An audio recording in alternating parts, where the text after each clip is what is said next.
E Saulo, quando encontra Jesus a caminho de Damasco, ele perseguindo Ananias, ele olha aquela luz luminosa que estava lá, cai do cavalo e diz: quem és tu? Porque aquela voz havia interrogado: Saulo, Saulo, por que me persegues? E ele pergunta: quem és tu? E aí aquela voz luminosa diz a ele: eu sou Jesus. E aí ele, de joelhos, cego, como foi narrado aqui, diz a ele: Senhor, o que queres que eu faça? Mudança da vida de Saulo naquele momento, divisor de águas do Espírito. E aí então Jesus diz a ele: segue a Damasco. Ele, cego, acompanhado de 2 soldados, segue até Damasco. Não sabia o que iria encontrar, ele estava cego. E aí então ele se hospeda, despede aqueles soldados que o acompanhavam desde Jerusalém e fica aguardando, porque foi o próprio Jesus que havia dito: segue a Damasco. Eis que no 3º dia, ainda cego, aparece a ele Ananias, aquele em que ele estava perseguindo a caminho de Damasco. Entrega a ele o Evangelho de Mateus e dá a cura da visão. E diz a ele: eis aqui a cura da alma e a cura do espírito. E Saulo então mergulha naquele Evangelho, que é até uma curiosidade, porque quando nós consultamos a história, nós vemos que esse Evangelho só aparece depois, mas lá já no ano 34, em volta do ano 34, ele é entregue a Saulo, que mergulha naquele ensinamento. E após se convencer de que ele estava equivocado, que o Messias já havia chegado, ele, como cidadão romano, que tinha a prerrogativa de ir até a sinagoga e pregar, vai até aquele público e diz: eu estava enganado, o Messias já veio, é Jesus. E aquele público então não estava entendendo, porque até aquele momento Saulo era o maior perseguidor dos cristãos. Imagine os senhores se eu chegasse aqui agora e falasse tudo ao contrário do que eu venho falando durante todo esse tempo. Um espanto geral. Saulo foi considerado louco e foi obrigado a fugir. Aí ele vai ao encontro de Gamaliel, seu grande mentor, já à época de Jerusalém, e diz: os homens não compreenderam, o Messias já veio, é Jesus. E aí Gamaliel diz a ele: Saulo, você está chegando agora, o homem está na sua infância, ainda não está em condições de compreender esse Jesus. Imagina que até hoje, 2000 anos se passaram, ainda a gente não consegue compreender quem é esse Jesus que apareceu lá na vida de Saulo.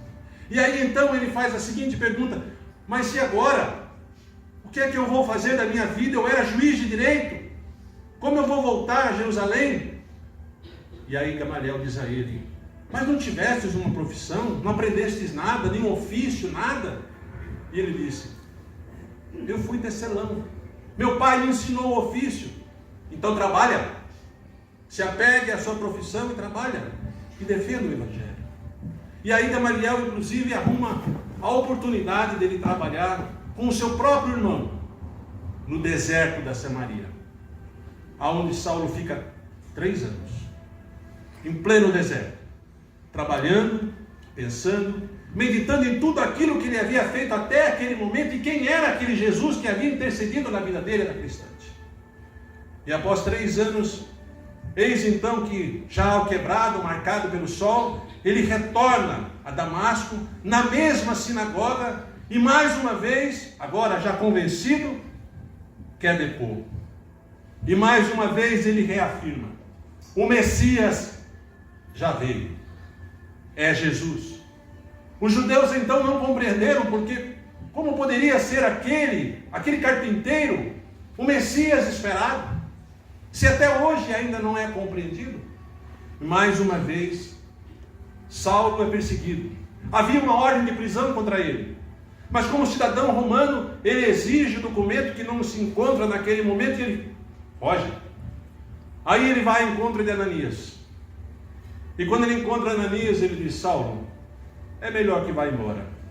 Se ficar em Damasco, será preso. Então, naquela mesma noite, dentro de um cesto de vinho, Saulo volta para Jerusalém. E quando ele chega em Jerusalém, ele já também não tinha mais uma casa lá. A irmã também já não morava mais lá. E aonde ele iria? Aonde ele iria bater?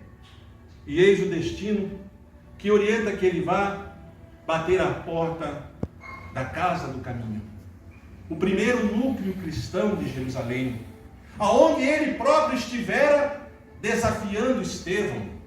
Ele, afinal, prendeu alguns deles. Prendeu João, prendeu Tiago.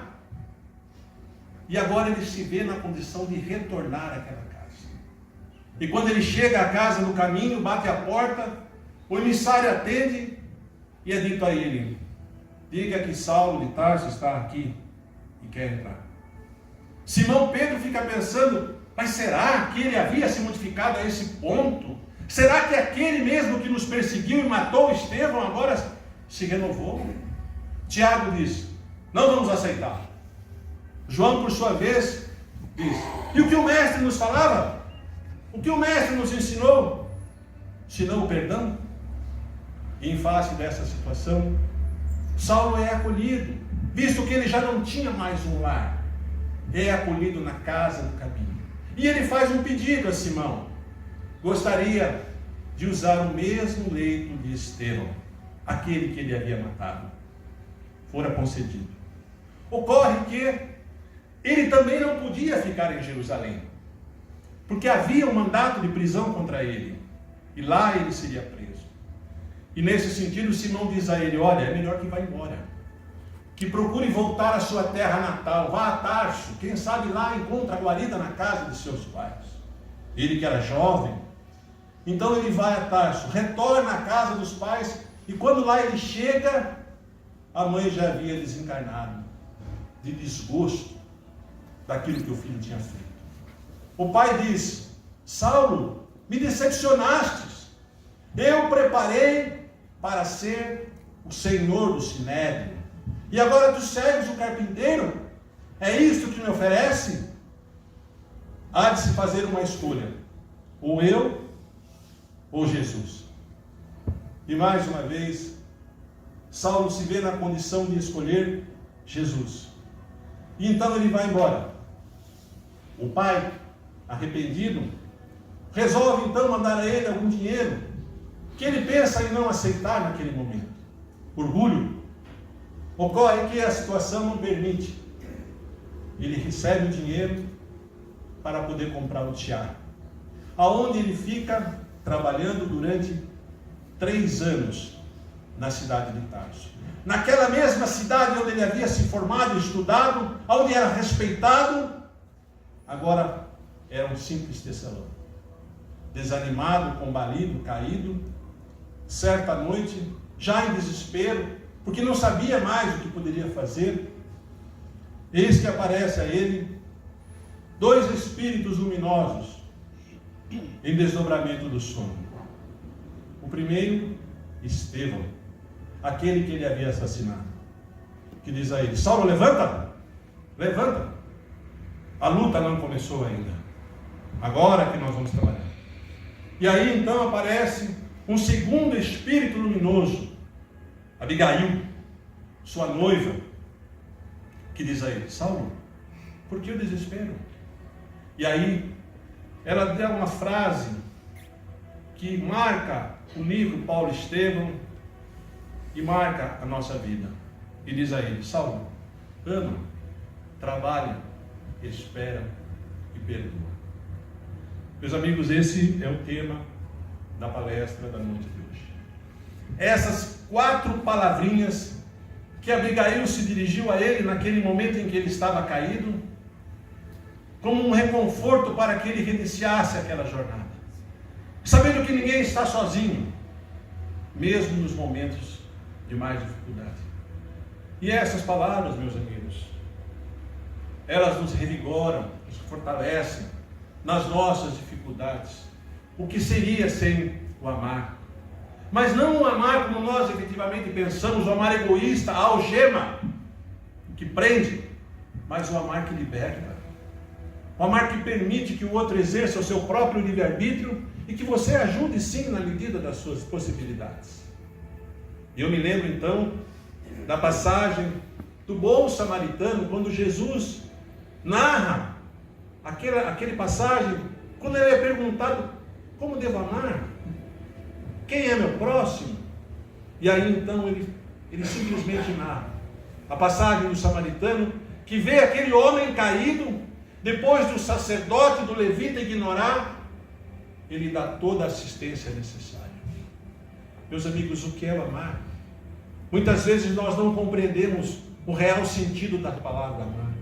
Amar muitas vezes é confundido com apego, com algemas, como nós dissemos. E o amar não é isso.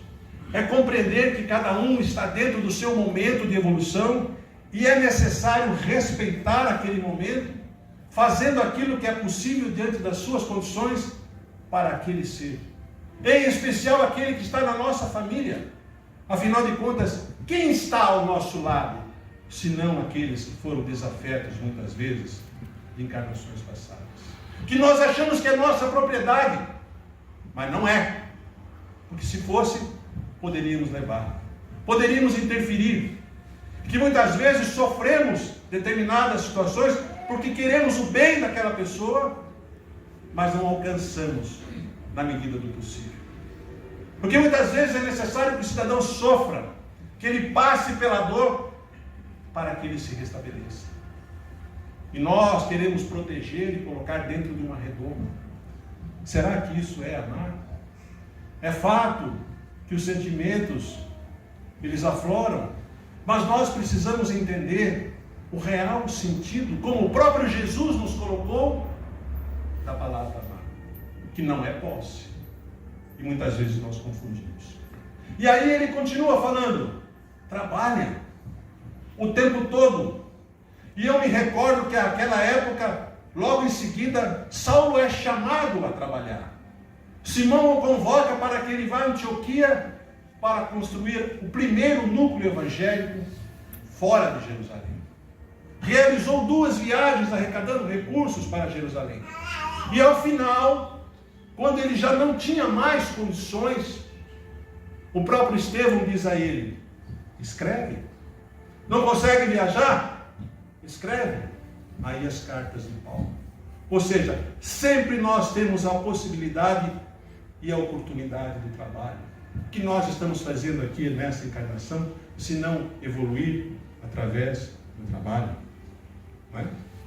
Parábolas que Jesus nos fala, que são atemporais, que nos explicam da semente, do semeador, aquele que é dado 10 sementes, que ao receber, trabalha, multiplica, e diz ao Senhor, quando ele retorna a viagem: eis aqui, mestre, as 10 que me destes, e 10 que eu produzi, servo bom e fiel.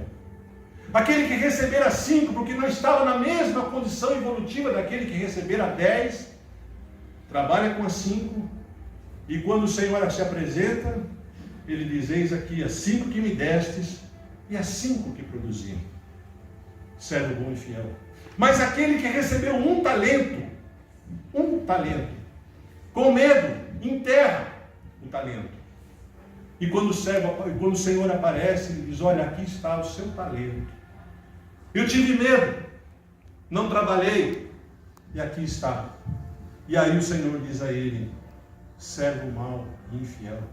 Porque nós estamos aqui, todos, enquanto encarnados, nesta condição, para trabalhar. Até o último momento. Ontem mesmo eu estava assistindo uma palestra do Divaldo Franco, há 2 meses atrás, e ele colocando serenamente o ponto de vista dele.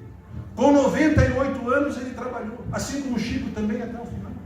Ou seja, nós precisamos aproveitar essa existência e trabalhar.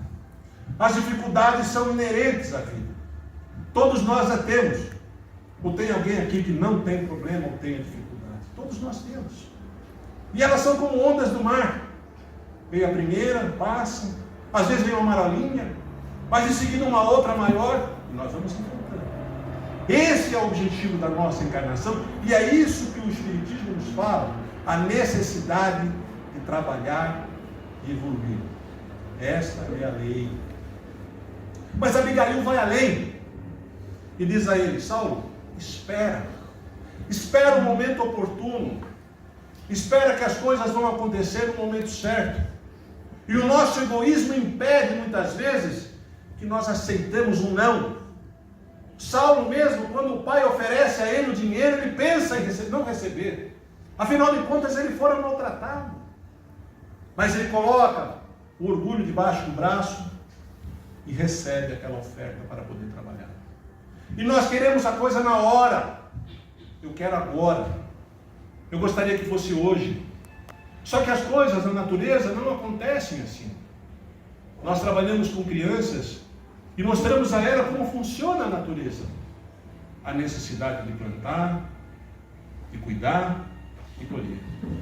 Tudo no momento oportuno.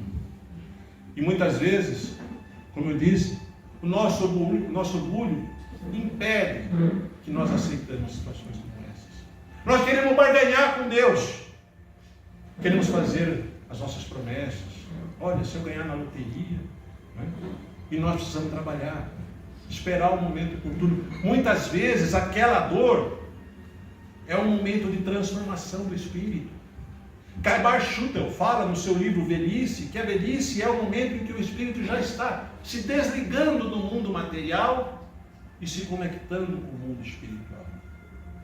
E aquele momento é importante para que ele possa pensar e refletir: o que é que nós estamos fazendo aqui? Né? E o ensinamento talvez mais importante da lição de Abigail para Paulo: perdoa Paulo. Ele havia sido humilhado, foi preso depois, apanhou várias vezes, mas ele entendeu o sentido da palavra perdão. Muitas vezes nós não compreendemos. O perdão às vezes sai da boca para fora, e o perdão não é exercido como deve ser feito. E Jesus há 2000 anos já falava. Aliás, esta foi uma situação que não foi derrogada. Perdoa 70 vezes 7. Até na cruz, ele disse: perdoa. Não sabem o que estão fazendo. Então, meus amigos, eu creio que essas pequenas palavrinhas de incentivo naquele momento da queda, porque todos nós temos os nossos momentos difíceis, momentos em que nós pensamos em desistir, momentos que nós nos confrontamos dentro de nós mesmos e dizemos: por que é que eu estou passando por isso? Aonde está a causa desse efeito? Nós precisamos trabalhar, esperar, perdoar e sobretudo amar. Porque se nós não amarmos, como é que nós vamos transformar? Como é que nós vamos compreender a realidade da nossa existência, do que nós estamos fazendo aqui nesse momento? E o Espiritismo, meus irmãos, para nós é essa luz, que é o Evangelho redivivo de Jesus, de 2000 anos atrás, reescrito e descortinado pelos nossos amigos espirituais, para que nós possamos compreender o que de fato nós estamos fazendo aqui. Como Maria do Carmo falou, quem eram aqueles espíritos que estavam lá atrás, muitas vezes criticando, julgando, se não nós mesmos? Visto que somos espíritos devedores, senão não estaríamos aqui.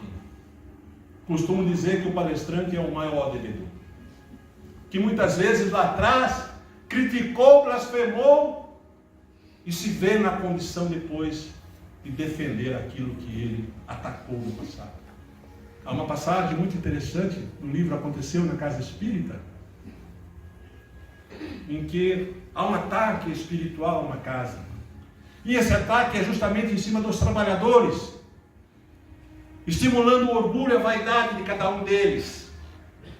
E o grande chefe, o grande coordenador do ataque, que queria destruir aquela casa, depois de compreender a sua realidade, se vê na condição de reencarnar e ser o presidente da casa que ele próprio atacava. Está vendo, colega, como é que funciona? É assim que funciona. Aí o sujeito tem que vir lá e reparar o erro que ele cometeu. Ou seja, o que nós fizemos nas nossas encarnações anteriores geram as consequências do que estamos sofrendo hoje. Não há inocentes. Nós sim precisamos trabalhar e modificar a nossa existência. E o convite, meus amigos, que o Espiritismo nos faz, quando nós chegamos à casa espírita, é justamente esse: a modificação individual de cada um. Não há milagres, não há prosélitos. Muitas vezes o cidadão acha que vai vir à casa espírita e vai se curar. A cura está dentro dele. André Luiz, em das suas obras, ele nos fala que isso é só o analgésico, mas o antibiótico está dentro de cada um de nós. A reforma íntima, a transformação moral de cada um. Não é chegarmos à santidade, que isso não é possível enquanto aqui estivermos como cidadãos e espíritos de primeira, segunda, terceira ordem. Mas nós podemos trabalhar a nossa evolução e ao final da nossa jornada, quando nos encontrarmos com a vida real, compreendemos que melhoramos. E foi isso que aconteceu com Saulo. Ao desencarnar em Roma, já ao final, ao quebrado, ele se apresenta mais uma vez cego. Encontra Ananias, encontra Jesus, Abigail, e encontra Estevão. E ele diz: lutei o bom combate, venci pela fé. E esse é o convite que nós recebemos, meus amigos, enquanto espíritas, cristãos, que acreditamos em Deus e em Jesus. Agradecendo imensamente a oportunidade de estarmos aqui encarnados com todas as dificuldades possíveis, visto que elas são um agrilhão que nos transforma. Aquele parente difícil que está lá ao nosso lado, que todos nós temos. Quem não tem? Lá na minha casa eles acham que sou eu. Difícil. Tá bom. Não é assim? Então tá bom, não tem problema. Mas que nós precisamos aceitar e amar. Esses dias uma pessoa me procurou lá e falou: olha, meu filho, para mim assim, ó, ama mais. Mas eu vou passar a mão na cabeça: ama mais. Ama mais. Compreende aquela religião. Compreende que se ele está lá é porque tem uma consequência, tem um fato determinante que levou aquilo naquele momento. Então, meus amigos, essa passagem de Paulo é um estímulo para todos nós. Na medida que nós compreendemos que a nossa vida não se iniciou no berço e não se encerra no túmulo. Que estamos aqui em face do aprendizado que devemos levar. Que vamos chegar ao mundo espiritual e ser interrogados pela nossa consciência. O que fizemos? De que maneira agimos com as oportunidades que tivemos aqui? Encaramos as dificuldades? Trabalhamos a nossa melhora interior? Vírgula, sem reclamar? Porque, como se diz aqui no interior, o bom cabrito não erra. Aceita a dificuldade, aceita a dor, se apoia no ensinamento de Deus e de Jesus e trabalha. E nos momentos difíceis que acontecem na vida da gente, a fé, sobretudo a fé, para que nós podemos nos apegar com Deus, recebermos a intuição daquilo que deve ser feito. Devemos pedir a Ele não os números da loteria, como poderia ganhar na loteria, ficar rico, milionário, mas como enfrentar essa dificuldade. Dai-me o caminho a seguir, dai-me a oportunidade do trabalho. Não há vitória sem trabalho, sem conquista. Então, meus amigos, eu não sei o horário, estamos chegando no final, mas o que eu queria trazer na noite de hoje era justamente essa palavra de estímulo, porque todos nós temos as nossas dificuldades, as nossas dores. Não é o fato de eu ser o palestrante esta noite que eu estou imune a essa realidade. Muito pelo contrário. Talvez, como eu disse, seja o mais evidente. Quando eu sentei aí, e aqui eu sou muito bem recebido, já há muito tempo, senti a presença dos amigos espirituais que estavam aí, nos ajudando, nos incluindo, nos dando força, coragem, trabalha, aceita o desafio, pega na enxada, e continua trabalhando. Que é a oportunidade que nós temos. Né? E muitas vezes nós nos vitimizamos. Mas se... Nós não podemos nos vitimizar. Nós temos que trabalhar. E como eu disse, não há prosélitos e não há milagres. Certa vez chegou um camarada lá na casa espírita, o colega trabalha comigo lá em Sá, e ele achou que lá a gente via o futuro. Aí ele perguntou, mas o senhor pode me dizer o meu futuro? Eu falei, posso, sim, senhor. Pode mesmo? Eu falei, posso. E não paga nada? Eu falei, não paga nada. Aqui não paga nada. O senhor pode dizer o que vai ser amanhã? Eu falei, posso, sim, senhor. Então me diga. Eu falei, olha, amanhã será o que você está construindo hoje. Se trabalhar no bem e na caridade, certamente colherá esses frutos. Agora, se derrogar do caminho correto, ignorar as leis divinas, aí então se estabelece a dor como um instrumento de reparação. Porque a dor é um remédio. Remédio remedia, corrige. É um remédio amargo que muitas vezes é necessário para que o espírito compreenda que está caminhando no lado errado das coisas. Não há milagres, meus amigos. O próprio Jesus, que nada tinha a expiar, foi crucificado. Foi vilipendiado, atacado. Paulo também, mas trabalhava. Mas ao final, chegaram no final da sua jornada, às portas da vida maior, como vitoriosos, como seres iluminados que de fato é, e nos ajudaram. Paulo matou gente, matou Estevão, perseguiu cristãos, de maneira que errar faz parte do processo evolutivo. Todos nós erramos, via de regra, o tempo todo. Mas nós precisamos aprender com os nossos erros e fazer coisas diferentes. Aqueles que estavam ao lado de Jesus também erraram. Simão negou Jesus 3 vezes, Judas o traiu. Ou seja, ninguém está imune do erro. O erro faz parte do processo evolutivo. O que nós não podemos é persistir no erro, porque isso não leva a situações nefastas. Nós só podemos atingir resultados diferentes se fizermos coisas diferentes. E é nesse sentido que nós aprendemos com os ensinamentos, em especial da doutrina espírita, e especialmente com essa obra, Paulo Estevão, que é, na minha opinião, talvez best-seller da doutrina espírita, escrita por Emmanuel, através do espírito de Francisco Cândido Xavier. Então, meus amigos, já chegando ao final, mais uma vez agradecendo, Maria do Carmo, o convite que nos faz estar aqui esta noite, né, para que a gente possa refletir em conjunto. E eu confesso que cada vez que eu me vejo na obrigação de falar, eu mesmo me cobro. Será que eu estou fazendo aquilo que eu estou falando? Porque falar é fácil. O duro é lá fora. Ser espírita dentro da casa espírita é fácil. Mas e quando nós nos enfrentamos com os problemas, com a realidade nua e crua daí fora? Será que nós estamos despreparados? Aí eu costumo dizer, tem que ir pela repetição. É que nem o Oscar no basquete, vai treinando, vai treinando. Quanto mais treina, mais sorte você vai ter. O tempo todo tem que treinar. Passar pela dificuldade, pela dor o tempo todo. Caiu, levanta. E segue adiante. Esse é o convite que nós recebemos. A doutrina espírita, meus amigos, para mim em especial, foi um divisor de águas na minha vida.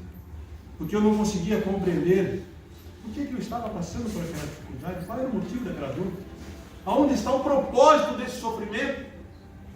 E eu relatei aqui, no início, a passagem do livro Memórias do Suicida, Camilo Castelo Branco, ele assina como Camilo Cândido Botelho, que era escritor português, que ao final da vida, ele não entendia por que da cegueira. E como ele não acreditava em Deus, não acreditava numa vida superior, resolve tirar a própria vida. Condição nefasta para o espírito, negação da prova. E aí, ele traz uma narrativa extraordinária, um aprendizado fantástico na obra narrada por Ivone do Amaral Pereira. E com consequência, é dito a ele: agora, tu vais ter que reencarnar mais uma vez. Retomar do ponto que parou, em face da eliminação do corpo físico. E é dito a ele, aos 40 anos, mais uma vez, ficará cego. E trata de trabalhar. E resolve. No livro Missionários da Luz, do André Luiz, quando ele vai ao departamento de reencarnação, e ele observa aqueles planos de reencarnação dos espíritos, um deles diz, olha, tu vai reencarnar, vai viver lá 70 anos, mas não volta antes, hein? É 70 anos. E aí é dito a ele que existem alguns espíritos que são completistas, aqueles que aceitam a tarefa e seguem a jornada. Muitas vezes nós estamos diante de uma missão aqui enquanto encarnados e ignoramos, mas já no mundo espiritual assumimos esse compromisso. Ontem mesmo encontrei uma jovem de 19 anos que não estava entendendo o que estava acontecendo com ela. Mediunidade aflorada. Falei, minha filha, agarre essa oportunidade, trabalhe, use a ferramenta no bem e verás que vai resolver. Ou seja, se nós estamos aqui, nesta casa, nesta noite, na família que escolhemos, é porque tudo tem um propósito. Eu sei que muitas vezes é muito difícil, as provas são terríveis, mas o próprio Jesus nos asseverou, a ninguém é dado um fardo maior que não se possa carregar. E volto a dizer, no momento da dor, no momento da dificuldade, naquele momento de queda, as palavrinhas mágicas que Abigail defere a Saulo: ama, trabalha, perdoa e espera. Tudo vai acontecer no momento certo. Gente, obrigado. Obrigado pelo convite, pela oportunidade de estar aqui mais uma vez. Minhas colegas de faculdade, obrigado pela presença. Obrigado a todos.